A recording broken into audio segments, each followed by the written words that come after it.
Hello class, Matthew Dunaway. This is my issue speech on the future of GMOs. All the food we eat, every grain of rice and kernel of corn has been genetically modified. None of it was here before mankind learned to cultivate crops. The question isn't whether our food has been modified, but how. A quote from Michael Specter, author of Denialism. Genetically modified food should be the answer to the world's hunger problem. In this speech, I will inform you of the two views of GMOs, the companies that produce them, and the futures these companies are taking. Genetically modified organisms may finally be settling to a healthy distributed product. First, we're going to look at the two views of GMOs. Genetically modified organisms are great in theory. You can grow a tomato any time of the year in the places of drought or where the land isn't fertile enough. Most of the debate comes from the question, is what is being added to my food harmful? In an article on the website Food Politics, former editor of the Surgeon General's report on nutrition and health, Maria Nelson, writes about the two views of GMOs, according to a debate between Michael Specter and Dr. Vandana Shiva. The science-based position. If GMOs are safe, which they demonstrably are, there can be no rational reason to oppose them.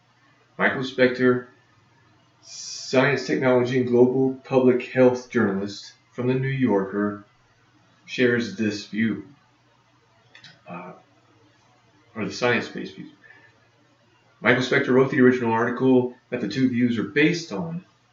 It's called Seeds of Doubt, about Vandana Shiva, Dr. Shiva's pilgrimage from Southern Europe to raise awareness about social and environmental responsibility between science and society. This basically just says that everything is GMOs, and there's no report that it is harmful. There's no proof that it is harmful.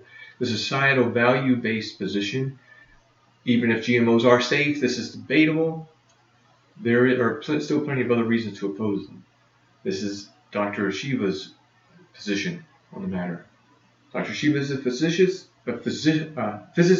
and founder of the Research Foundation for Science, Technology, and Ecology. She says that companies that produce genetically modified food do not hold health and nutrition or social value as their primary reason to grow food. So why should we be allowed to let them grow our food? Next, we're going to look at the companies that grow GMOs. Monsanto was the largest GMO producer, or producing big agricultural company in the United States. But the venture between DuPont and Dow Chemical may provide a healthy competition with the future of genetically modified foods. Well, first take a look at Dow Chemical.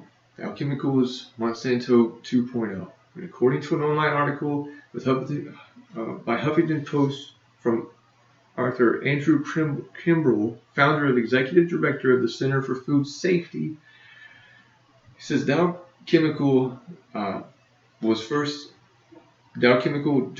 and Monsanto were all distributors of Agent Orange. Dow Chemical is ranked third largest chemical production in the world. Dow Chemical is using a USDA-approved toxin called 2,4-delta. This harmful chemical, 2,4-delta, is the same chemical that made up the mixture for Agent Orange. It is used to combat the superweed that Monsanto's herbicides had produced before. For DuPont, I pulled information from an investment site from Stephen D. Simpson, a certified financial analyst. And he writes that DuPont is the 8th largest chemical producer in the world. DuPont also sues, like Monsanto, small family farmers for cross-contamination of herbicide and pesticide-infused crops. And both DuPont and Monsanto both lobbied against the California labeling law that would require food containing GMOs that would have to be labeled. DuPont and Dow Chemical merged on December 15th, 2015. Next, we're going to look at the future of GMOs. Monsanto has come a long way and has taken a more responsible approach in its views on GMO products. Ben Painter of Wired magazine writes about the turn the Monsanto executives have taken to avoid GMO food labels. They are using the money and time to create a more organic GMO, like it used to be. Like when we know of corn as being a GMO, this is how they're going back to. They're resorting back to it. Now, in order for it to be organic, it has to meet two qualifications. One, it has to go from farm to grocery store, and it has to be within 100 miles. And secondly, it has to stay away from herbicides and pesticides. Monsanto believes that the use of chemicals on crops is at an end. People are becoming aware of its effects on their health. Monsanto executives believe that the future of their company can be worth $1 trillion business and be kept away from herbicides and pesticides. The Wall Street Journal takes a look at Dow Chemical and DuPont Ventures, stating that the two companies believe that they are already worth $120 billion and that they are the future of chemical and agricultural industry. The merger between the companies together means that they control 41% of the corn being distributed in the United States, compared to Monsanto's 36%.